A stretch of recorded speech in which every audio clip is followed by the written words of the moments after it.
வச்சுக்கிட்டு இருக்கிற காட்சிகள் மூலமா அது உங்களை நோக்கி ஈர்க்கப்படுது. அது நீங்க சிந்திச்சுக்கிட்டு இருக்கிற விஷயங்கள். உங்க மனசுல ஓடிக்கிட்டு இருக்கிற விஷயங்களை தான் நீங்க உங்களை நோக்கி ஈர்க்கிறீங்க. மேதைகளுக்கு இது நல்லா தெரியும். வரலாற்றுல நீங்க பின்னோக்கி போய் பாத்தீங்கன்னா பண்டைய பாபிலோனியர்கள் கூட இதை தெரிஞ்சு வச்சிருந்தாங்கன்றது நமக்கு நல்லாவே புலப்படும்.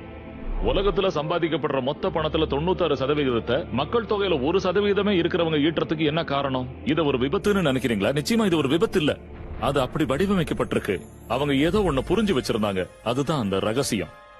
இப்போ உங்களுக்கு அந்த ரகசியம் அறிமுகமாக போகுது. புரியுற மாதிரி சொல்லணும்னா, ஈர்ப்பு விதிங்கிறது என்ன பொறுத்தவரை நான் என்ன ஒரு காந்தமா நினைச்சுக்கிறதுக்கு ஒப்பானது. காந்தம் ஈர்ப்பு சக்தி கொண்டதுன்னு எனக்கு நல்லாவே தெரியும். அடிப்படையில பார்த்தா ஒத்தவை தன்னை ஒத்த வச்சையே கவர்ந்து இழுக்கும்னு ஈர்ப்பு விதி சொல்லுது. ஆனா நாம என்ன தளத்துல ஏங்கிறத பத்தி தான் பேசுறோம். மனுஷங்கன்ற முறையில நாம செய்ய வேண்டியதெல்லாம் நமக்கு தேவையான எண்ணங்களை விடாப்பிடியா பிடிச்சுக்கிட்டு அதை பத்தி நாம முழுசா தெளிவாகணும். அப்படி செய்யும் போது பிரபஞ்சத்தோட சிறந்த நியதி ஒண்ண நாம வரவழைக்கிறோம். அதுதான் ஈர்ப்பு விதி. அதாவது நீங்க சிந்திக்கிற பொருளாவே நீங்க மாறிடுறீங்க. நீங்க எதை நினைக்கிறீங்களோ அதை உங்களை நோக்கி இழுக்கிறீங்க. உங்க மனக்கண்ணால நீங்க பாக்குறது உங்க கைக்கு நிச்சயம் கிடைக்கும். அந்த கோட்பாட்டை நாம விவரிக்கணும்னா அதுக்கு 3 சுலபமான வார்த்தைகள் போதும். எண்ணங்கள் பொருட்களாக பரிணமிக்கும். எண்ணங்கள் குறிப்பிட்ட அலைவரிசைகள்ல பயணம் செய்யுங்கிறத பெரும்பாலான மக்கள் புரிஞ்சுக்கிறதே இல்ல. நம்மால எண்ணங்களை அளவிட முடியும். அதனால நீங்க ஒரே எண்ணங்களை மறுபடி நினைச்சுக்கிட்டே இருந்தீங்கன்னா, புது கார் வாங்கின மாதிரி, நிறைய பணம் கிடைச்ச மாதிரி, புது நிறுவனம் தொடங்கின மாதிரி, வாழ்க்கை துணை கிடைச்ச மாதிரி, அந்த நிலையை நீங்க யோசிச்சுக்கிட்டே இருந்தீங்கன்னா நீங்க ஒரு குறிப்பிட்ட அலைவரிசையில வெளிப்படுத்துறதா அர்த்தம். எண்ணங்கள் அந்த காந்த சமிக்கைகளை வெளியே அனுப்பி அதுக்கு இணையானத உங்களை நோக்கி ஈர்க்குது. உங்க வாழ்க்கையில நீங்க எல்லா விதத்திலையும் அபரிமிதமா இருக்கிறதா கற்பனை பண்ணிக்கீங்க. கண்டிப்பா அதை நீங்க ஈர்ப்பீங்க. அது ஒவ்வொரு முறையும் ஒவ்வொருத்தர்கிட்டையும் தப்பாம வேலை செய்யுது. பிரச்சனை இங்கதான் இருக்கு. பெரும்பாலானவங்க தங்களுக்கு என்ன வேண்டாங்கறத பத்தி தான் யோசிக்கிறாங்க. அதுக்கப்புறம் தான் அந்த வேண்டாத விஷயம் திரும்ப திரும்ப ஏன் வருதுன்னு ஆச்சரியப்படுறாங்க. நீங்க ஒரு விஷயத்த நல்லதுன்னு நினைக்கிறீங்களா இல்லையா, அது உங்களுக்கு வேணுமா வேண்டாமா, அது உங்களுக்கு பிடிச்சிருக்கா பிடிக்கலையாங்கிறத பத்தி எல்லாம் ஈர்ப்பு சக்தி கவனிக்கிறது இல்ல. உங்க எண்ணங்களுக்கு ஏத்த மாதிரி அது இயங்குது. உதாரணத்துக்கு, நீங்க உங்க கடன் தொல்லைகளை நினைச்சு நொந்து போய் உட்கார்ந்துருந்தீங்கன்னா இந்த மாதிரி சிமிக்கைகளை தான் நீங்க பிரபஞ்சத்துக்கு அனுப்புறீங்க. எனக்கு இருக்கிற கடன் சுமையை பத்தி நான் கேவலமா நினைக்கிறேன்னு சொல்றதுனால அதை உங்களுக்கு நீங்களே உறுதி செஞ்சுக்கிறீங்க. உங்களோட ஒவ்வொரு அணுவிலையும் அதை உணர்றீங்க. மக்கள் அவருடைய தன்பால் புணர்ச்சியின் குணத்தை பத்தி கேள்வி மேல கேள்வி கேட்டு துன்புறுத்தினாங்க. அவரோட மொத்த வாழ்க்கையும் சந்தோஷம் இல்லாம துன்பத்தால நிறைஞ்சிருந்தது. அவர் ஒரு தன்பால் புணர்ச்சியாளரா விளங்கிய காரணத்தினால அவரு தாக்கப்பட்டதை சுத்தியே எல்லாம் அமைஞ்சிருந்தது.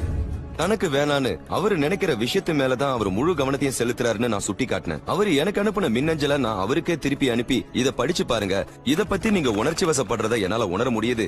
எந்த விஷயத்தையும் உணர்ச்சி பூர்வமா நம்ம அணுகும் போது அது சீக்கிரமாவே நடக்க ஆரம்பிக்கும்னு நான் அவர்கிட்ட சொன்னேன். நான் சொன்னத அவரு நல்லாவே புரிஞ்சுக்கிட்டாரு.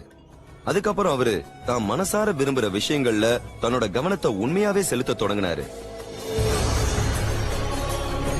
அடுத்த 7-8 வாரங்கள்ல நடந்த விஷயங்கள் எல்லாத்தையுமே உண்மையிலேயே நம்ம அற்புதம் தான் சொல்லணும். அவரோட அலுவலகத்துல அவருக்கு தொல்லை கொடுத்துக்கிட்டு இருந்தவங்க எல்லாரும் ஒண்ணு வேற பகுதிக்கு மாற்றம் செய்யப்பட்டாங்க, இல்லனா வேலையில இருந்தே போயிட்டாங்க. அவரை தொந்தரவு செய்யறதையும் விட்டுட்டாங்க. இப்போ தன்னோட வேலையை அவரு நேசிக்க தொடங்கியிருக்காரு. இப்போ அவரு தெருவுல நடந்து போகும் போதெல்லாம் அவரை யாரும் துன்பப்படுத்துறதே இல்ல. அந்த மாதிரி ஆட்கள் எங்க போனாங்கன்னே தெரியல. அவரு நகைச்சுவை மேடைகள்ல தோன்றின போது மக்கள் எல்லாரும் எழுந்து நின்னு கை தட்டினாங்க. யாரும் அவரை கேள்வி கேட்டு சங்கடப்படுத்தல. அவரு தனக்கு என்ன வேணாம், தான் எதுக்கு பயப்படுறோம், எதை தவிர்க்க விரும்புறோங்கிறதுல கவனம் செலுத்துறத விட்டுட்டு தனக்கு வேணுங்கிறதுல கவனம் வச்சதால அவரோட வாழ்க்கையே மாறிடுச்சு. நம்ம வெளி தோற்றத்திலையும் நம்ம செயல்பாடுகளையும் நாம நம்பிக்கையோட இருக்கலாம். அதன் மூலமா நாம நல்ல மனிதர்களையும் நல்ல நிகழ்வுகளையும் ஈர்க்க நினைக்கலாம். அந்த மாதிரி இல்லாம ஒருவேளை நாம கோபமா இருந்தோம்னா அதே மாதிரி கோபமான மக்களையும் மோசமான சந்தர்ப்பங்களையும் தான் நாம நிச்சயமா ஈர்ப்போம். நீங்க உங்களை நோக்கி கவர்ந்து இழுக்கிறது உங்க உணர்வு நிலையில ஆதிக்கம் செலுத்துற எண்ணங்களை தான். அது சுயநினைவோட மேற்கொள்ளப்பட்டதா இருக்கலாம், இல்ல அப்படி இல்லாமலேயும் இருக்கலாம். இங்க அதுதான் சிக்கல். ரகசியத்தை பத்தியோ இல்ல மனுஷனோட ஆற்றலை பத்தியோ அல்லது தினசரி வாழ்க்கையில நம்ம நோக்கங்களுக்கு இருக்கிற சக்தியை கவனிச்சீங்கன்னா அது நம்மள சுத்தி இருக்கிறத பார்க்கலாம். நாம செய்ய வேண்டியதெல்லாம் கண்களை நல்லா அகலமா திறந்தா போதும். ஈர்ப்பு விதி எல்லா இடத்திலயும் வியாபிச்சிருக்கு. நீங்க எல்லாத்தையும் உங்களை நோக்கி கவர்ந்து இழுக்கிறீங்க. மக்கள், வேலை, சந்தர்ப்பங்கள், ஆரோக்கியம், செல்வ செழிப்பு, கடன், சந்தோஷம், உங்களோட காரு, உங்களோட இந்த கருத்து தான் இருக்கிறதுலயே புரிஞ்சுக்கிறதுக்கு கொஞ்சம் கஷ்டம். ஆனா நீங்க இதை ஏத்துக்கிட்டீங்கன்னா உங்களோட வாழ்க்கையில இது ஒரு பரிபூர்ண மாற்றத்தை உண்டாக்குங்கிறதுல சந்தேகமே இல்ல. நம்மள பலர் தெரியாமையே கவர்ந்து இழுக்கிறோம். அது மேல நமக்கு எந்த கட்டுப்பாடும் இல்லன்னு நினைக்கிறோம். நம்மளோட எண்ணங்களும் உணர்வுகளும் ஒரு தானியங்கி இயக்கத்துக்கு தள்ளப்படுது. அதனால நம்மள நோக்கி ஈர்க்கப்படுறதெல்லாம் தன்னிச்சையா அமையுது. இத நீங்க இப்பதான் முதல் முறையா கேக்குறீங்கன்னா, என்னது நான் என்னோட எண்ணத்தை கண்காணிக்கணுமா, இது பெரிய வேலையா இருக்கும் போல இருக்கேன்னு நினைப்பீங்க.